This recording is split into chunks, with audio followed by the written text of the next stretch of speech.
আজকের এই ফুলকপির রেসিপিটা দিয়ে কিন্তু আপনারা রাতের ডিনার বা দুপুরের লাঞ্চ দুটোই কিন্তু কমপ্লিট করে ফেলতে পারবেন। তো আজকে আমি বানাচ্ছি ফুলকপির পোলাও। এটা বানানো ভীষণই সহজ আর খেতে হয় দুর্দান্ত। তো তার জন্য এখানে আমি নিয়ে নিচ্ছি বাসমতি চাল। এখানে আমি ছোট কাপের 1 কাপ বাসমতি চাল নিয়েছি। চালটাকে ভালো করে ধুয়ে নিয়ে প্রথমেই এটাকে আধ ঘন্টা মতো একটু জলে ভিজিয়ে রাখতে হবে। আর পোলাও মানেই তো সেটা বাসমতি চাল দিয়েই বেশি ভালো লাগে খেতে। আর এখানে আমি নিয়ে নিয়েছি কিছুটা পরিমাণে ফুলকপি। ফুলকপিগুলোকে কিন্তু ছোট ছোট করে কেটে নিয়েছি। এখন এটাকে ভালো করে ধুয়ে নিয়ে এর মধ্যে লবণ হলুদ ভালো করে মাখিয়ে নিচ্ছি। এখন শীতকালে কিন্তু ফুলকপি দিয়ে আমরা নিত্য নতুন রেসিপি বানিয়ে থাকি। তো আমার রিকোয়েস্ট, এই রেসিপিটাও একদিন ট্রাই করবেন। এখন গ্যাসে কড়াই বসিয়ে দিয়েছি, দিয়ে দিলাম রিফাইন তেল আর তার মধ্যে কিছুটা ঘি দিয়ে দিলাম। এখন দুটোকে মিক্সড করে নিয়ে এটা বেশ ভালো গরম হয়ে গেলে প্রথমেই কাজু বাদাম আর কিশমিশটাকে ভেজে তুলে নেব। কাজু বাদাম আর কিশমিশের পরিমাণটা নিজেদের পরিমাণ মতো দেবেন।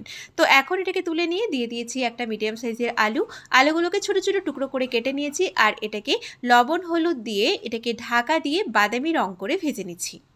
আপনারা কিন্তু এই ফুলকপির পোলাওটা আলু ছাড়াও করতে পারেন, শুধুমাত্র ফুলকপি দিয়েও কিন্তু এটা ভীষণই ভালো লাগে। তো দেখুন আলুগুলো কিন্তু আমাদের বেশ ভাজা হয়ে গেছে। এখন এগুলোকে আমি তুলে নিচ্ছি।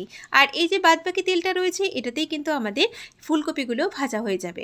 এখন এই লবণ হলুদ মাখানো ফুলকপিগুলোকেও একটু বাদামি রং করে ভালো করে ভেজে নিচ্ছি। ফুলকপির যে কোনো রেসিপি কিন্তু কপিটাকে একটু ভালো করে ভেজে না নিলে একদমই ভালো লাগে না। তো দেখুন কপিগুলো কিন্তু ব্রাউন কালার চলে এসেছে। এখন এগুলোকে তুলে নিলাম। এবারে এর মধ্যে ফোড়নে দিয়ে দিলাম একটা স্টার অ্যানিজ, গোটা গরম মশলা, এক টুকরো জয়িত্রী, দিয়ে দিলাম শাহজিরে আর একটা তেজপাতা। ফোড়নটাকে ভালো করে একটু ফ্রাই করে নিয়ে এর মধ্যে দুটো মিডিয়াম সাইজের পেঁয়াজ কুচানো দিয়ে দিলাম। পেঁয়াজটাকে হালকা করে ভেজে নিচ্ছি। পেঁয়াজটা কিছুটা ভাজা হয়ে যাওয়ার পরে দিয়ে দিলাম এর মধ্যে আদা রসুন বাটা। এখন এটাকে একটু নেড়ে নেব যাতে আদা রসুনের কাঁচাটে গন্ধটা চলে যায়। দিয়ে দিলাম এর মধ্যে একটা মিডিয়াম সাইজের টমেটো। এখন এটাকে আরও কিছুক্ষণ আমি একটু রান্না করছি। এবার এর মধ্যে কিছু গুঁড়ো মশলা দিয়ে দিচ্ছি। দিয়ে দিলাম স্বাদ মতো লবণ, দিচ্ছি এর মধ্যে জিরে গুঁড়ো 1 চা চামচ মতো জিরে গুঁড়ো, হাফ চা চামচ দিয়ে দিলাম ধনে গুঁড়ো, একটু রেড চিলি পাউডার। ঝালের পরিমাণটা নিজেদের স্বাদ মতো দেবেন। সামান্য পরিমাণে জল দিয়ে এই মশলাটাকে একটু ভালো করে কষিয়ে নিচ্ছি। আমাদের ঘরে যে উপকরণগুলো সবসময় থাকে সেগুলো দিয়েই কিন্তু আপনারা এই অসাধারণ স্বাদের ফুলকপির পোলাওটা বানিয়ে নিতে পারেন। আর খেতেও হবে খুবই সুন্দর। তো দেখুন মশলাটা কিন্তু কষানো হয়ে গেছে।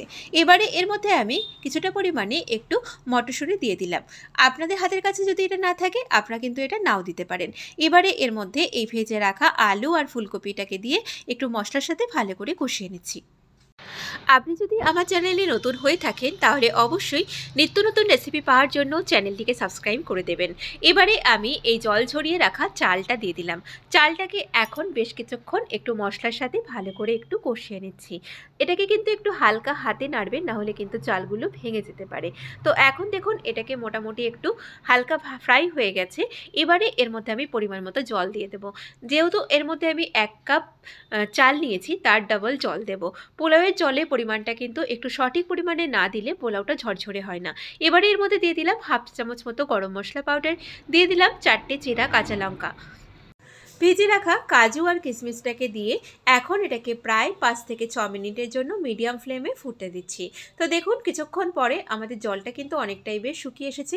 এখন এটাকে আবারও একটু হালকা হাতে নেড়ে দিচ্ছি। এবারে এর মধ্যে আমি দিয়ে দেব স্বাদ মতো একটু চিনি। যেহেতু একটু এটা পোলাও তাই জন্য কিন্তু একটু মিষ্টি মিষ্টি খেতে বেশি ভালো লাগে, তাও চিনির পরিমাণটা আপনাদের নিজেদের স্বাদ মতো দেবেন। দিয়ে দিলাম একটু 1/4 চা চামচ মতো কেওড়া ওয়াটার। এটাও অপশনাল, আপনারা নাও দিতে পারেন, হাতের কাছে থাকলে দেবেন। এখন এটাকে আবারও 5 মিনিটের জন্য ঢেকে দিলাম। এবারে এর মধ্যে লাস্ট পর্যায়ে দিয়ে দিলাম একটু ধনেপাতা কুচি। এখন এটাকে একদম কম আঁচে আমি ঢেকে রেখেছিলাম। তো দেখুন এটা কিন্তু আমাদের পোলাওটা আমাদের হয়ে এসেছে। এটা বেশ ঝরঝরে হয়ে গেছে, ঠান্ডা হয়ে গেলে আরও একটু ঝরঝরে হয়ে যাবে। এখন এটাকে নামিয়ে নিলাম। তো দেখলেনই তো কত সহজে আমাদের আজকের এই ফুলকপির পোলাওয়ের রেসিপিটা তৈরি হয়ে গেল। তো আমার আজকের ভিডিওটা ভালো লাগলে অবশ্যই ভিডিওটাতে লাইক শেয়ার কমেন্ট করবেন, চ্যানেলটিকে সাবস্ক্রাইব করবেন নিত্য নতুন রেসিপি পাওয়ার জন্য। আর আপনারা সবাই খুব ভালো থাকবেন, সুস্থ থাকবেন। আমি আবারও হাজির হব নতুন রেসিপির সাথে। নমস্কার।